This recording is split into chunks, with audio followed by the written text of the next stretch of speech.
Hi everybody, how are you? All right, sorry for the little delay. I was missing a piece of my equipment and couldn't find it anywhere. I'm like, okay, I've been baking, but I can't find this, and this is gonna be like hugely important. So we're all set now. So I'm gonna go through and talk you through making an amazing pie crust. I have used this recipe for years and years and years. I've tried store-bought pre-made crusts. I used those for a long time when I just didn't have time and I wasn't as into baking. But I went back to the old school recipe that we had in our cookbook. It's similar to what my mom used. My mom made some of the best pie crust ever. It was beautifully flaky. It wasn't hard and dry and just yuck. You know, I didn't like pie crust when I was a kid, but as I got older, I began to develop an appreciation for a good pie crust. So this pie crust that I'm using, the recipe that I'm using, I've used for many, many years, and it's never, ever, ever failed me. And I see so many people talk about how their pie crust comes out tough, it's chewy, it's oily, and there's a million different kinds of pie crust recipes out there. There's recipes that have butter. They use butter as the fat. Some use shortening. Some use oil. It just really depends on what you're looking for in a pie crust. Some people like that super, super thin, smooth pie crust, and others like that light and flaky, you know, the one where it just, you know, it doesn't mash the whole piece of pie. If you're making a double crust pie, it's not going to mash the pie when you put your fork through it, right? It's going to just cut right through it, and it's going to be nice and light and flaky, and it's going to offset that creamy or moist filling that you have in that pie. And that's typically what I do, which is very old school.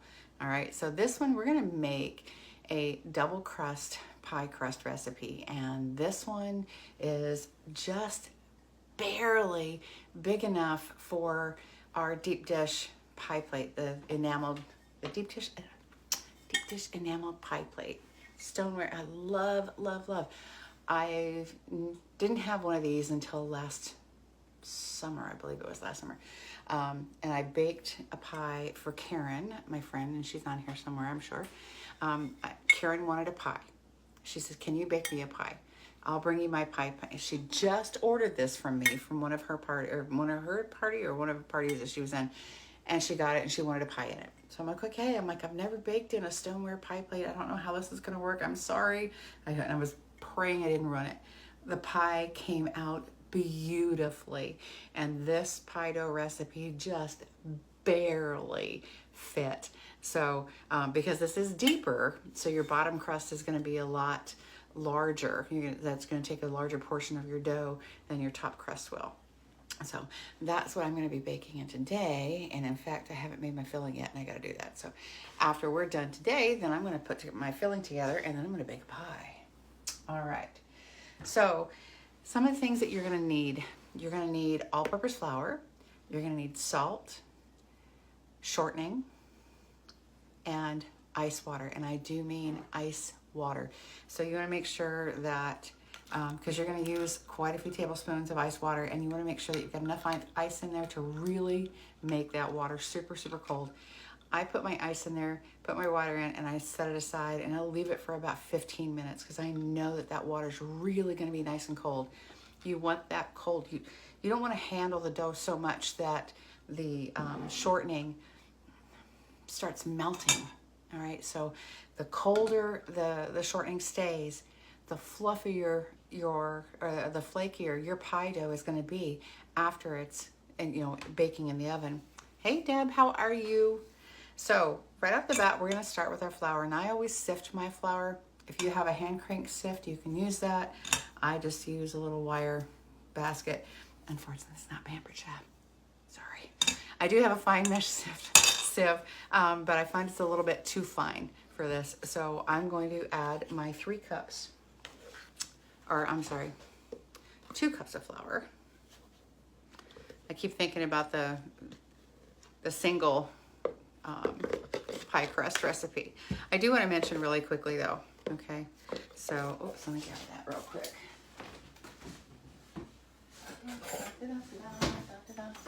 Now, as some of you may know, dry measuring cups and wet measuring cups do not measure the same. Even a cup is a cup is a cup and doesn't really work.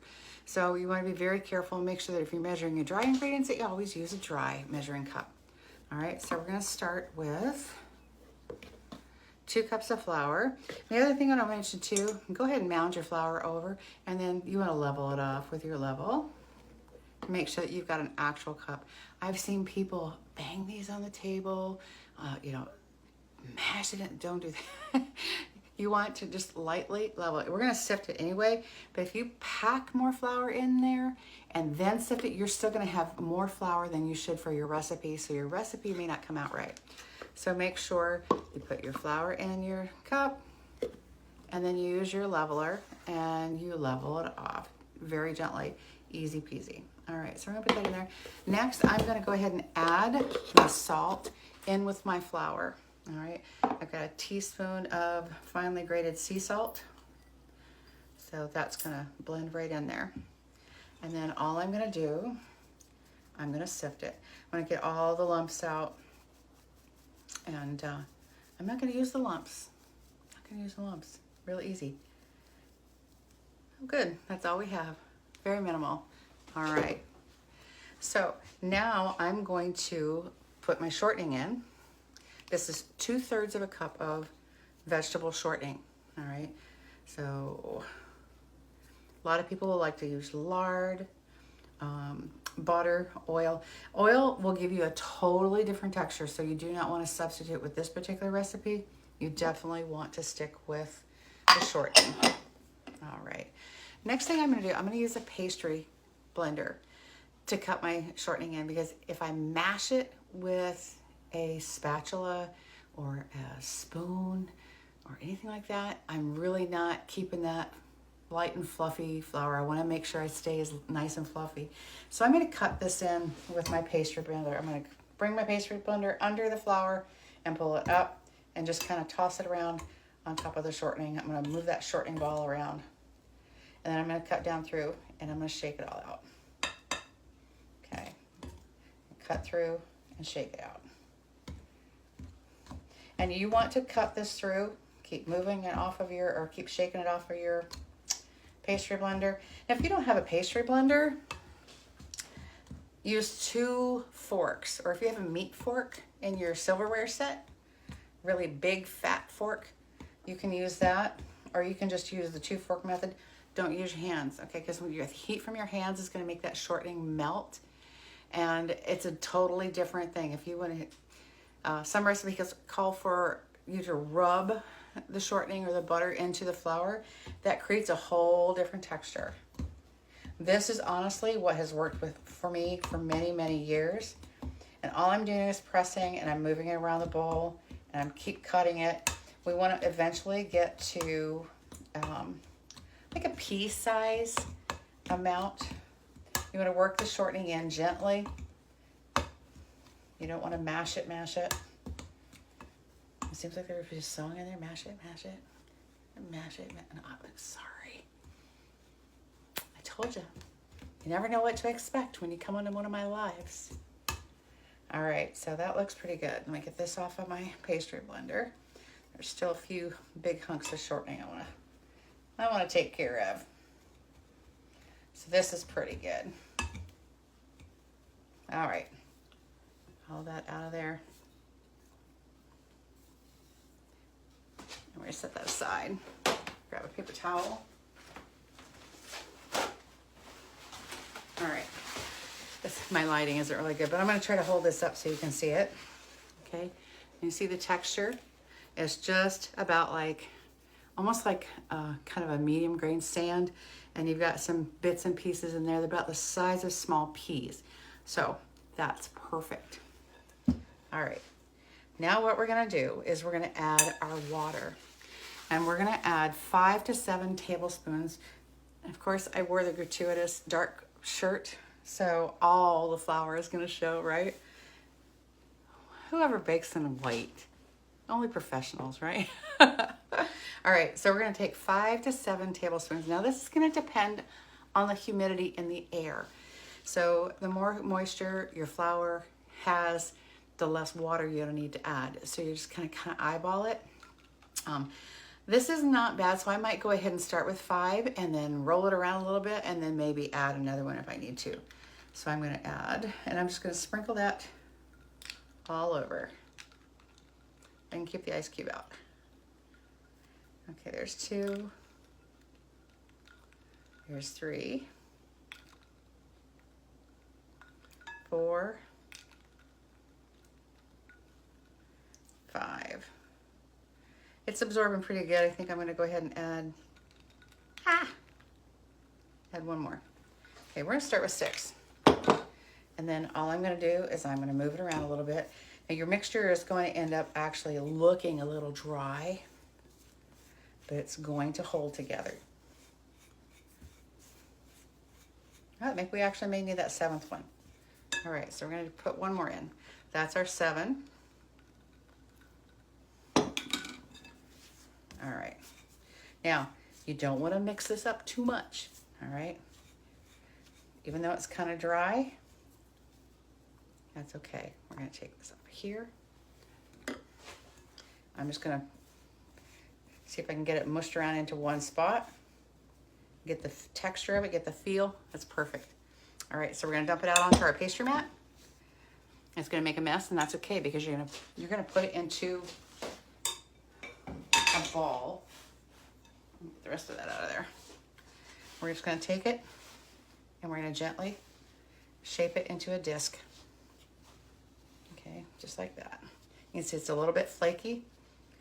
That's fine.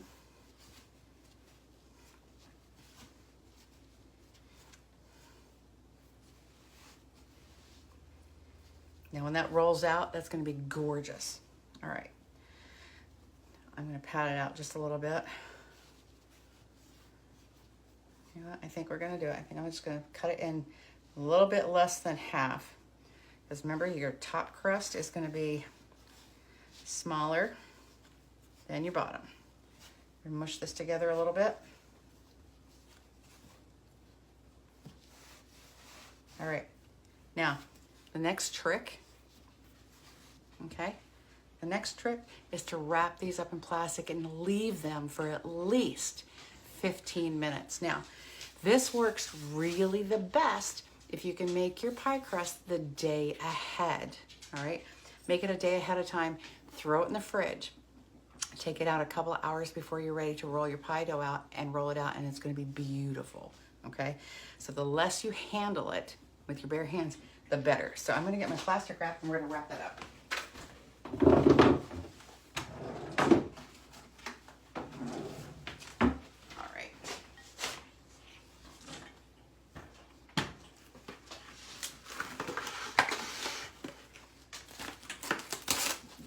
All right, so we're gonna take our top crust, pop it right here.